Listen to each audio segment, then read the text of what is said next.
Hello guys, आपका एक बार फिर से बहुत बहुत बहुत स्वागत है। कैसे हैं आप सब? आई होप आप सब अच्छे होंगे। मैं बता दूं, मैं बहुत अच्छा हूँ। ठीक है, हम कर रहे थे 11th क्लास के बिजनेस। 11th क्लास के बिजनेस का चैप्टर था। अब जो चैप्टर बस ख़त्म ही होने वाला है। बहुत लंबा चैप्टर था, बहुत लेंदी चैप्टर था। चैप्टर का नाम था फॉर्म्स ऑफ बिजनेस ऑर्गेनाइजेशन। मैं क्विक रिकैप देता हूँ हमने चैप्टर में क्या क्या पढ़ा। हमने चैप्टर स्टार्ट किया था, इस चैप्टर में बेसिकली हमने ये पढ़ा कि कितने टाइप के बिजनेसेस होते हैं। हमने स्टार्ट किया था सबसे पहला बिजनेस सोल प्रोप्राइटरशिप का। उसमें हमने देखा था कि एक अकेला बंदा कैसे बिजनेस करता है।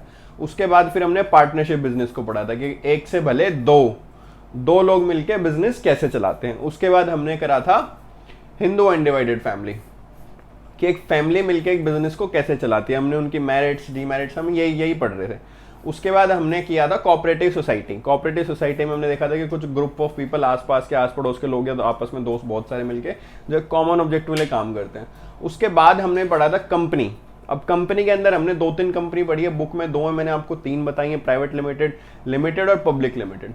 हमने उसके बारे में फिर डीप में पढ़ा था। अब आज इस चैप्टर का ऑलमोस्ट एंडिंग आ गई है। इस चैप्टर में सब ये बचा हुआ है कि कंपनी के 2 या 3 रूल बुक होती है। मेन बुक तो एक ही होती है, एक उसकी सपोर्टिव बुक होती है और एक को बोलते हैं प्रोस्पेक्टस। प्रोस्पेक्टस क्या होती है लेटेस्ट से बात करेंगे। पहले बात करेंगे एमओए क्या होता है और एओए क्या होता है। इसको बोलते हैं इसको बोलते हैं आ मेमोरेंडम ऑफ एसोसिएशन और article of association. Memorandum of association of any company क्या है ये मेमोरेंडम? मेमोरेंडम का मतलब है कि कंपनी की जन्मदाता किताब, एक पतली सी किताब होती है। आपके अगर फादर या कोई बिजनेस करता है, मैं आपको नेक्स्ट क्लास में लाके ना एक किसी का मेमोरेंडम में दिखा दूंगा। जैसे मैंने लास्ट क्लास में आपको शेयर सर्टिफिकेट दिखाया था, मैं नेक्स्ट क्लास में आपको लाके मेमोरेंडम दिखा दूंगा। एक रूल बुक टाइप होती है। मतलब रूल क्या, उसमें कंपनी की मेन इंफॉर्मेशन लिखी होती है।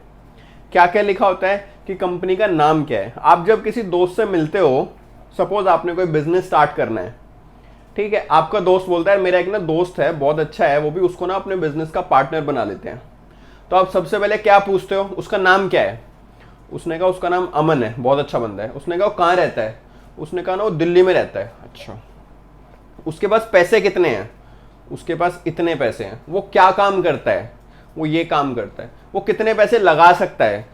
यही तो पूछते हो ना आप अगर कोई बिजनेस स्टार्ट करते हो। अगर आप कोई बिजनेस कर रहे हो, आप मतलब एक अपने फ्रेंड के साथ, और अगर आपका फ्रेंड भी किसी और पार्टनर को लेके आना चाहता है, तो आप यही चीजें पूछते हो, क्या नाम है, कहाँ रहता है, कितने पैसे लगाता है, क्या करता है, क्या क्या कर सकता है, यही सब चीजें पूछते हो। तो इस बुक में एमओए में कंपनी के इन्हीं चीजों के बारे में लिखा होता है।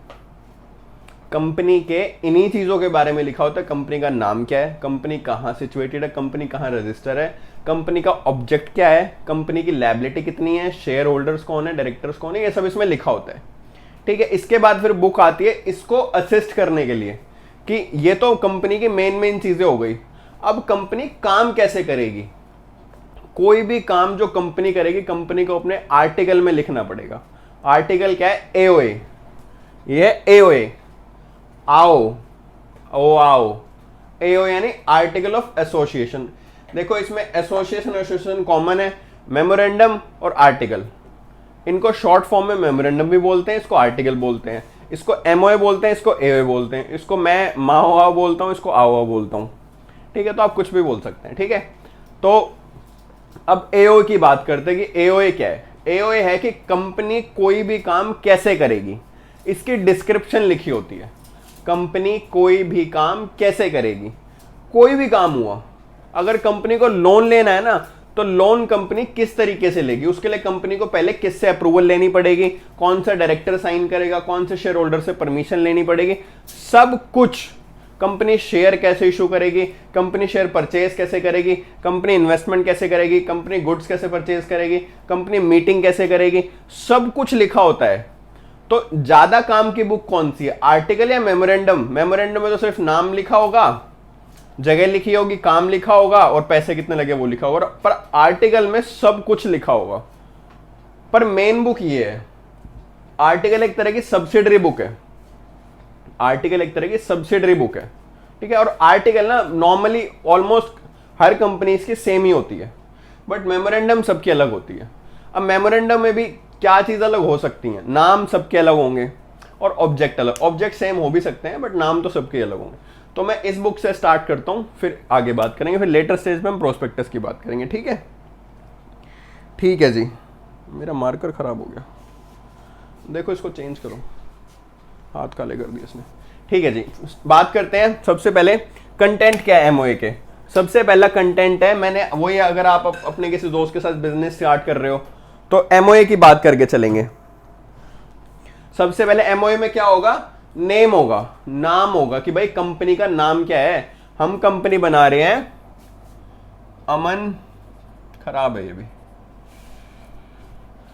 रहने दो, रेड दे दो। हम कंपनी बना रहे हैं अमन प्राइवेट लिमिटेड। ठीक है, ये कंपनी का नाम है, ये एमओए में लिखा होगा। अब कंपनी सिचुएशन है, मतलब कि गाइस दोस्तों, कंपनी रजिस्टर कहां है, कंपनी कहां पे एग्जिस्ट करती है, कंपनी का एड्रेस क्या है। जैसे आपके भी तो घर का एड्रेस है ना, तो कंपनी का एड्रेस होना इंपॉर्टेंट है। अगर बिना एड्रेस के, बिना नाम और बिना एड्रेस के और बिना ऑब्जेक्ट के, ये तीन चीजें ऐसी हैं कि कंपनी चल ही नहीं सकती। आप अगर आपकी कंपनी का कोई नाम ही नहीं है तो आपसे डील कौन करेगा, पता ही नहीं किससे बात करें। सबका नाम होता है ना, आपका भी नाम है, ऐसे ही होता है ना। तो कंपनी का ये नाम होगा और कंपनी सिचुएटेड कहाँ है, कि कंपनी का एड्रेस क्या है। मैंने कहा जी दिल्ली, ये पूरा डिटेल में बताना होता है, एग्जैक्ट लोकेशन देनी होती है कि कंपनी एग्जैक्ट कहाँ रजिस्टर है। मैं सिर्फ दिल्ली लेके चल रहा हूं।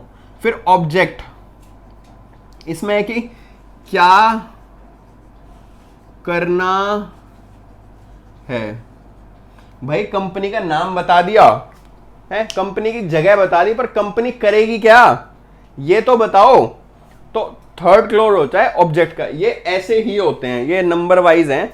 एओए के क्लोज की कोई नंबरिंग नहीं है, बट यहाँ पे एमओए में जो क्लोज हो नंबर वाइज हैं, वो ऐसे ही चलेंगे। आपको एग्जाम में ऐसे लिखने, तभी आपको अच्छे मार्क्स मिलेंगे। ठीक है, पहला क्या है, नेम।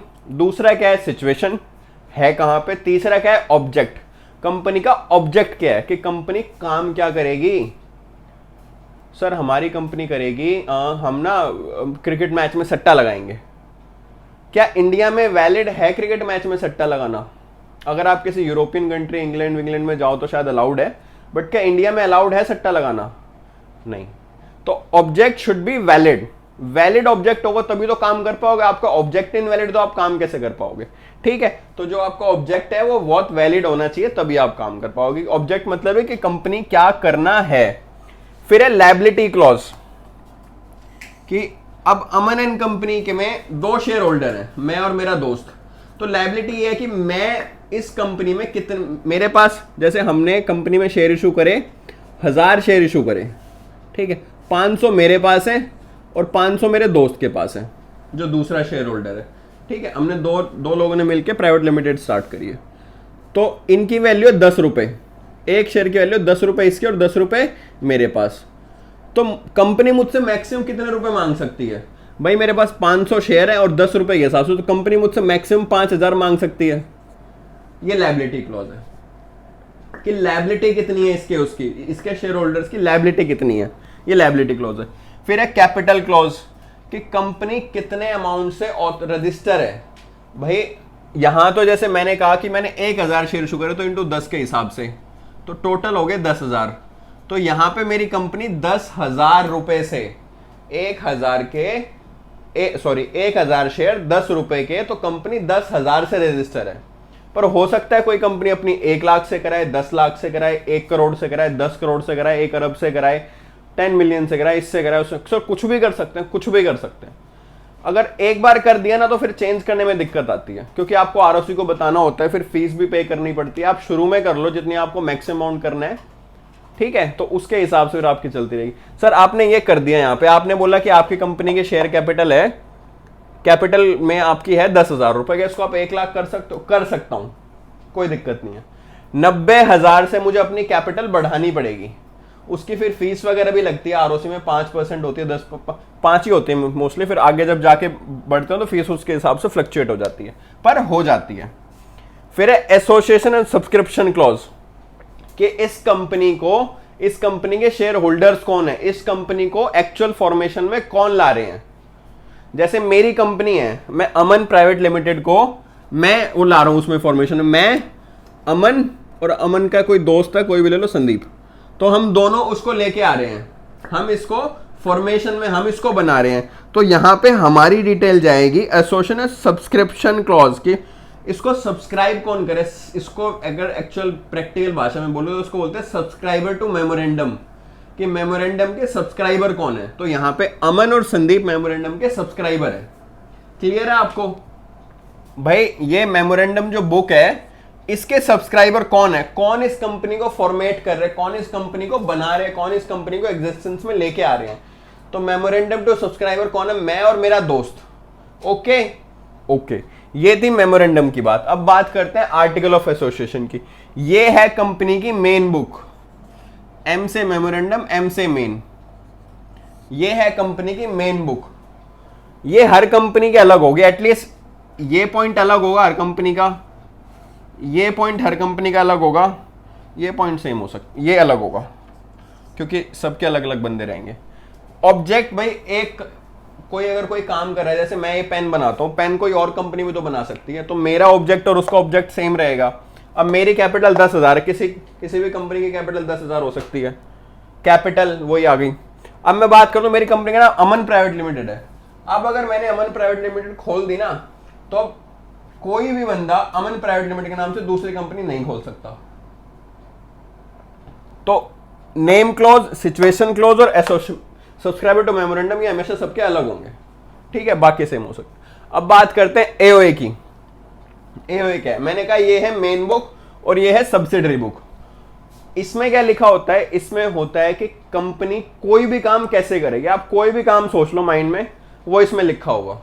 कंपनीज की मीटिंग होती है, कंपनीज की मीटिंग होती है, तो मीटिंग के लिए मीटिंग कैसे कंडक्ट होगी उसके बारे में पूरी डिटेल इसमें लिखी होगी। इसके हिसाब से आपको प्रोसीजर करने हैं, तब आप मीटिंग कर सकते हो। अगर इससे कोई भी हटके आपने काम करा तो आपका इनवैलिड है काम। सपोज इसमें लिखा हुआ था अगर कंपनी को कोई मीटिंग करनी है तो 21 दिन का प्रायर का शेयर होल्डर्स को नोटिस देना पड़ेगा, 21 दिन का प्रायर का नोटिस देना पड़ेगा।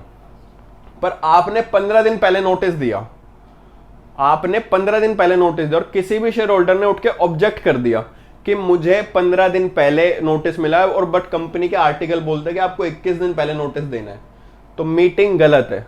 तो जी गलत है मीटिंग, आपने नहीं बताया।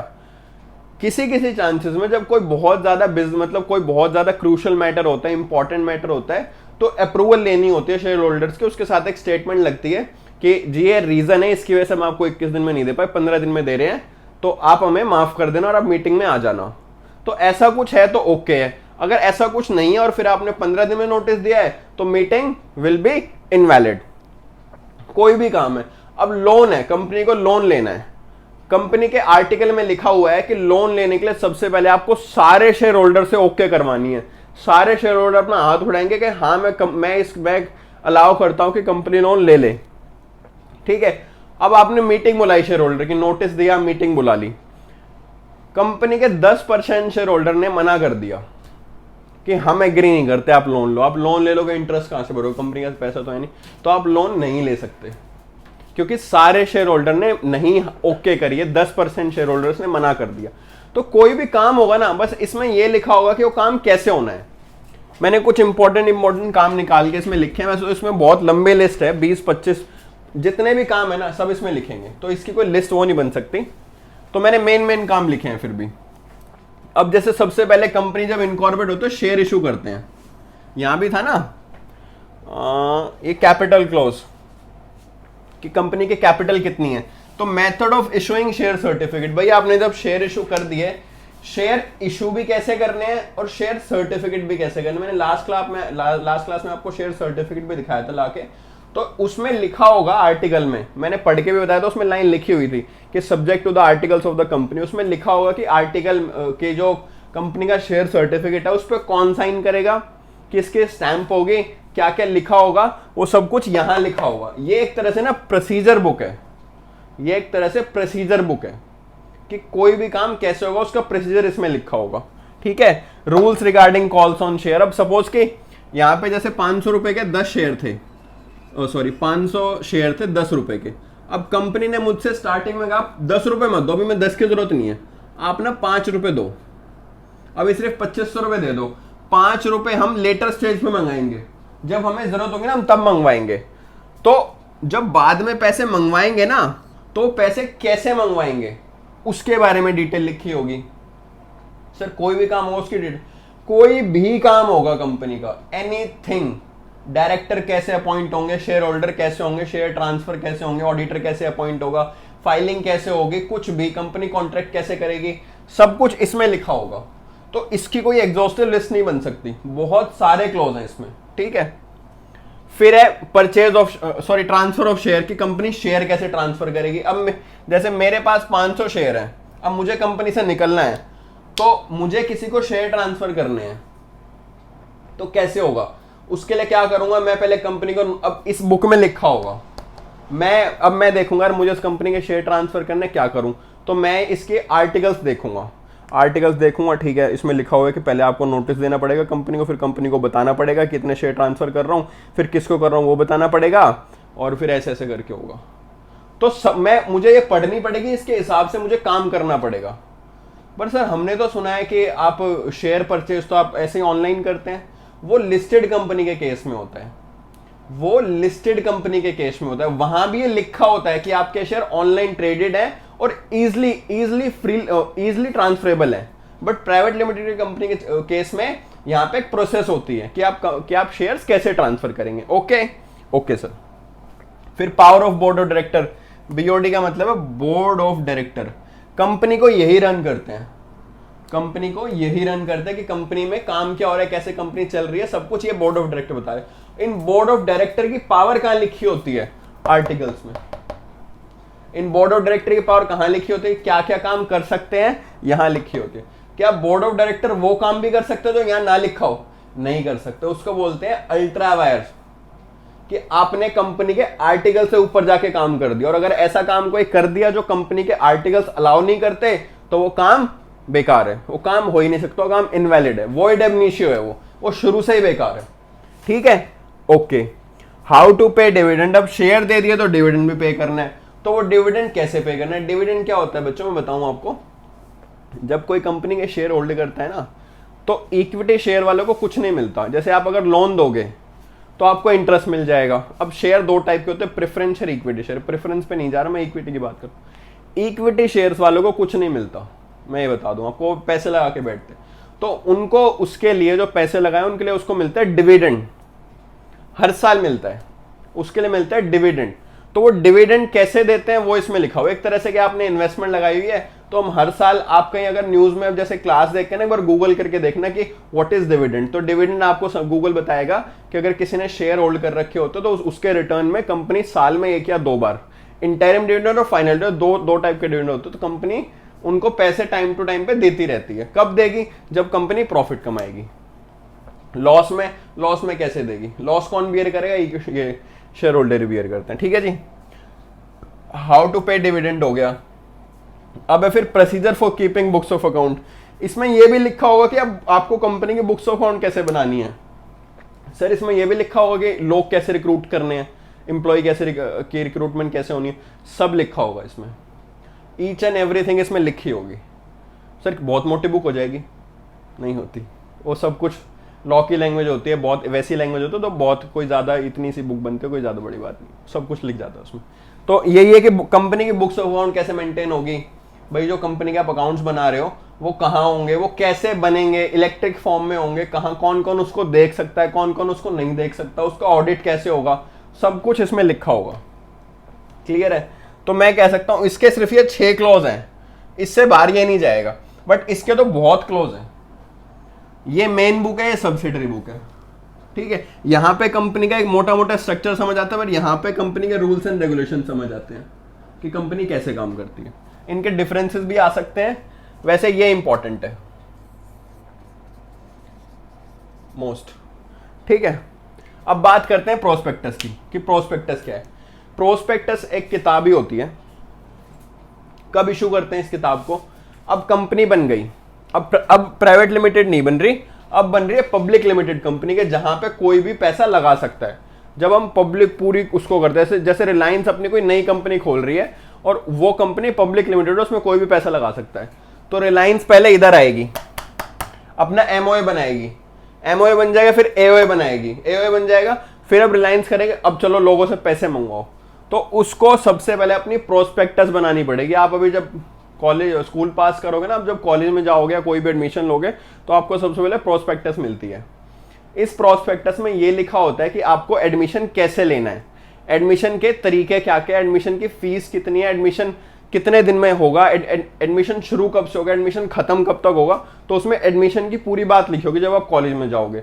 तो ऐसे ही प्रोस्पेक्टस है, प्रोस्पेक्टस में पूरा ऐसे लिखा होगा कि ऐसे नहीं, ऐसे लिखा होगा कि शेयर कब इशू होंगे, शेयर कैसे इशू होंगे, शेयर कहां कहां इशू होंगे, शेयर की स्टार्टिंग डेट क्या है, शेयर की एंड डेट क्या है, सब कुछ शेयर के बारे में इसमें ऑलरेडी आपने लिखा होगा। और इसको आपको आरओसी को सबमिट करना पड़ता है और नॉर्मल पब्लिक को दिखाना होता है कि भाई हम ये हम कंपनी है, हम मार्केट में आ रहे हैं, हमें लोगों से पैसा चाहिए। और उसमें यह भी लिखा होगा कि इस पैसे को हम कहां कहां इन्वेस्ट करेंगे। भाई आपसे पैसा ले तो लेंगे, ये थोड़े कि ले लेंगे पैसा और अपने घर में गाड़ी खरीद लेंगे, ऑडी ले लेंगे, बीएमडब्ल्यू लेंगे, मजे करेंगे। उस पैसे को कहां इन्वेस्ट करोगे। तो वो इसमें A to Z related to issue of share, जब कंपनी शेयर इशू करती है तो शेयर से रिलेटेड सारी बातें इसमें लिखी होंगी। इसके कंटेंट देख लेते हैं। Object of the company and signatory of MOA. सबसे पहले तो क्या होता है ना, कंपनी दो टाइप में शेयर इशू करती है। एक तो क्या होगा, एक तो सबसे पहले तो ये होते हैं सब्सक्राइबर टू एमओए, ये हर केस में होंगे। सब्सक्राइबर टू एमओए क्या होता है, भाई कंपनी को इनकॉर्पोरेट करने वाले कौन है। जब कोई रिलायंस अपनी नई कंपनी ला रही है तो इनिशियली उसको इनकॉर्पोरेट कौन कर रहा है, मुखिया मुकेश अंबानी जी। मुकेश अंबानी जी क्या है, सब्सक्राइबर टू मेमोरेंडम है। तो उसकी डिटेल आएगी कि भाई इस कंपनी को, ये कंपनी क्या करेगी और इसके सिग्नेटरी कौन है, कि एमओए को साइन कौन कर रहा है, ये इस एमओए को साइन कौन कर रहा है और कंपनी का ऑब्जेक्टिव क्या है। ठीक है, अब इसमें भी बहुत सारे हैं, मैंने कुछ सिलेक्टिव उठाए हैं जो इंपॉर्टेंट है समझाने के लिए। इसमें भी बहुत, क्योंकि शेयर्स के और शेयर्स रिलेटेड बहुत सारी चीजें होती हैं, तो बहुत सारे क्लॉज हैं, इसके भी कंटेंट है। फिर शेयर कैपिटल कितनी है, भाई कंपनी कितनी शेयर कैपिटल इशू कर रही है, 1 करोड़, 10 करोड़, 100 करोड़, 200 करोड़, 500 करोड़, 1000 करोड़, वो इसमें लिखा होगा। फिर मिनिमम सब्सक्रिप्शन कितनी है। क्या होता है कि अब जैसे 100 रुपए का शेयर कंपनी इशू कर रही है, सर किसी भी अमाउंट का इशू कर सकते हैं, डिपेंड है कि कंपनी का साइज क्या है। अब कंपनी अगर छोटी सी है तो 10 रुपए से ऊपर क्यों जाएगी, और कंपनी बहुत बड़ी है तो 1400, 1500, 2000, 3000 पार वैल्यू होती है। मैं भी खैर आपको यहाँ पे समझाऊंगा कि इतनी ज़्यादा वैल्यू कैसे होती है, वो भी मैं यहाँ समझाऊंगा। मैं भी यहाँ पे सिर्फ ये बात कर रहा हूँ कि मिनिमम सब्सक्रिप्शन। अब कंपनी का 10 रुपए का शेयर है, कंपनी ने कहा कि अभी कम से कम हम 5 रुपए मंगाएंगे, 5 बाद में मंगाएंगे, तो मिनिमम सब्सक्रिप्शन क्या है यहाँ पे, 5 रुपए। ठीक है, ठीक है जी। शेयर लिस्टिंग डेट, कि मार्केट में शेयर किस दिन लिस्ट होंगे, मार्केट में किस दिन शेयर ट्रांसफरेबल होंगे। बहुत सारी कंपनीज के आईपीओज आते रहते हैं, इनिशियल पब्लिक ऑफर, तो उसके टाइम, उससे पहले कंपनी प्रोस्पेक्टस इशू करती है। फिर इसमें कंपनी के ऑडिटर्स की डिटेल होगी कि कंपनी का ऑडिट कौन, ऑडिटर्स होते हैं जो बुक्स ऑफ अकाउंट को देखते हैं, बुक्स ऑफ अकाउंट ठीक बनी है नहीं बनी। ठीक है, ठीक है जी। शेयर प्रीमियम, अब क्या होता है ना, मैं आपको जनरली बताऊं, प्रैक्टिकल लाइफ में मैं आपको लेके जाता हूं। अगर किसी कंपनी का शेयर 10 रुपए का है ना, इधर समझाता हूं, किसी कंपनी का शेयर 10 रुपए का है, तो क्या मार्केट में उसको 10 रुपए का ही वो इशू करेगी। किसी कंपनी का शेयर 10 रुपए का है तो क्या मार्केट में उसको 10 रुपए का इशू करेगी, नहीं, नहीं करेगी। भाई कंपनी ने जो इतनी गुडविल कमाई, कंपनी ने जो इतना नाम, अब कोई रिलायंस अपने शेयर इशू करेगी तो क्या 10 रुपए का शेयर करेगी। शेयर की दो वैल्यू होती है, एक पार वैल्यू और एक इशू वैल्यू, दोनों वैल्यू अलग अलग होती हैं। भाई रिलायंस ने जो इतना नाम कमाया है तो कहेगी यार रिलायंस का तो बहुत नाम है, तो एक काम कर 10 रुपए का शेयर क्यों इशू करे, इसमें एक काम कर यहाँ पे 1000 रुपए बढ़ा दे, शेयर ले 1000 10 रुपए का। ऐसा क्यों, कंपनी का नाम है ना। भाई आज आप ये शेयर 1000 10 रुपए का परचेज कर लो, ये शेयर 1 मंथ बाद, 1 महीने बाद ये शेयर 2000 का हो जाएगा, आपको तो फायदा हुआ ना। तो कंपनी आपसे सिर्फ 10 रुपए क्यों लेगी, कंपनी तो आपसे एक्स्ट्रा पैसे भी लेगी। तो जो एक्स्ट्रा पैसे है ना वो होता है शेयर प्रीमियम, शेयर प्रीमियम। ठीक है, तो शेयर प्रीमियम क्या हो गया, शेयर की 10 रुपए की वैल्यू से एक्स्ट्रा जो पैसे ले रही है वो है शेयर प्रीमियम। तो वो भी इसमें लिखा होता है कि शेयर प्रीमियम कितना है, शेयर की पार वैल्यू कितनी है और शेयर हम एक्चुअल में इशू कितने पे कर रहे हैं, तो वो लिखी होती है। आपके किसी के डैड अगर ट्रेडिंग करते होंगे तो उनको बहुत अच्छे से नॉलेज होगी इन सब चीज़ों की, क्योंकि जब इनिशियल पब्लिक ऑफर में जब मैं भी बहुत कंपनीज में पैसा इन्वेस्ट करता हूँ, तो जब कुछ की मैं भी सबसे पहले प्रोस्पेक्टस पढ़ता हूँ कि कंपनी, हाँ वो बात लगे लॉस भी हो जाता है बहुत बहुत टाइम पे और प्रॉफिट भी हो जाता है, ऐसा कुछ नहीं है, बट ये सोच के पढ़ना होता है कि कंपनी काम क्या कर रही है। तो पहले तो मैं उसके प्रोस्पेक्टस पढ़ता हूँ कि कंपनी क्या काम करे, कंपनी ने आगे फ्यूचर में क्या काम करना है, कंपनी ने पास्ट में क्या काम करा है, कंपनी के पास असेट्स कितने हैं, कंपनी की लायबिलिटी कितनी है, सब देखना पड़ता है। उससे पता चलता है कि कंपनी अच्छा परफॉर्म करेगी या नहीं करेगी, उसके हिसाब से हम शेयर परचेज करते हैं। ठीक है, ठीक है। अब डिस्काउंट, सर आप तो कह रहे थे कि प्रीमियम में भी डिस्काउंट कैसे आ गया? शेयर डिस्काउंट भी तो हो सकते हैं, प्रैक्टिकली नहीं होते हैं। प्रैक्टिकली शेयर डिस्काउंट का कॉन्सेप्ट खत्म किया हुआ है, पर एक्चुअल में तो है, मतलब डिस्काउंट तो है। अब सपोज कि अब यहाँ पे तो रिलायंस कंपनी इशू शेयर कर रही थी, अब मैं ही कोई कंपनी खोल दूं, अमन लिमिटेड, अमन पब्लिक लिमिटेड, अब मुझे कौन जानता है? मैं क्या सोचूंगा, जितना पैसा आ आने दे। तो मैं क्या करूंगा, मैं करूंगा यार मेरा शेयर तो 10 रुपए का है, पर एक काम करो 5 रुपए का डिस्काउंट ले लो, तुम 5 रुपए ही दे दो। मेरे को क्या, मेरे को तो जो आ जाए, मेरे को अगर पैसा आएगा तो बिजनेस स्टार्ट कर दूंगा, नहीं आएगा तो नहीं करूंगा। वैसे तो अब डिस्काउंट पे शेयर आप इशू कर नहीं सकते प्रैक्टिकली मैं जाऊं तो, बट वैसे डिस्काउंट का कॉन्सेप्ट तो बुक वैसे है या आपके बुक के हिसाब से। तो इसमें लिखा होता है कि शेयर इशू के बारे में क्या है, इसमें लिखा होता है कि कंपनी काम कैसे करेगी, और ये कंपनी की माँ होती है, कंपनी की आ होती है, ये कंपनी की मदर है, कंपनी की। अब रूल्स एंड रेगुलेशन आपको आपके घर में कौन बताता है? सबके लिए डिफरेंट है, किसी के पापा बताते हैं, किसी की मम्मी बताती है, पर ये तो कंपनी की माँ है। वैसे रूल्स एंड रेगुलेशन घर के पापा डिसाइड करते हो, अब इसको पापा बोल सकते हो। ठीक है, और ये तो आपका छोटा भाई है, ये तो जब आप शेयर इशू करते हो ना तब वो बताता है आपको कि कितने के शेयर इशू कर रहे हैं, कैसे इशू कर रहे हैं। शेयर को इशू करने का सारा इसमें लिखा होगा, कंपनी कैसे काम करेगी इसमें लिखा होगा, और कंपनी का मेन जो चीज़ें हैं वो इसमें लिखी होंगी। तो ये थे एमओए, एओए और प्रोस्पेक्टस। यहाँ पे चैप्टर आपका ऑलमोस्ट खत्म है। अब इसमें प्रैक्टिकल चीज़ें एक दो मैं आपको नेक्स्ट क्लास एक जर्नल क्लास बना के दूंगा, जिसमें वहाँ पे ये सीखेंगे कि कौन सा बिजनेस ज़्यादा अच्छा है। हमने इतने सारे बिजनेस पढ़ लिए हैं, तो वहाँ पे हम बात करेंगे किसके लिए कौन सा बिजनेस ज़्यादा अच्छा है, फिर ये चैप्टर खत्म हो जाएगा। ठीक है, घर पे सब सेफ रहो। अभी कोरोना गया नहीं है, केसेस कम हो गए हैं, बट कोरोना अभी गया नहीं है। कोरोना हमारे साथ ही है। बाहर निकलो तो मास्क पहन के निकलो। वो आंटी बोलते हैं ना जब आप फ़ोन करते हो कि कृपया उचित दूरी बनाए रखें, ध्यान रखें कि अभी हमें कोरोना गया नहीं है, दवाई लगवाएं और वैक्सीन ज़रूर लगवाएं। अभी आप छोटे बच्चे हो, बट आपके घर में जो बड़े उनको बोलो वैक्सीन ज़रूर लगवाएं। ठीक है, नेक्स्ट क्लास में मिलते हैं आपसे, बाय।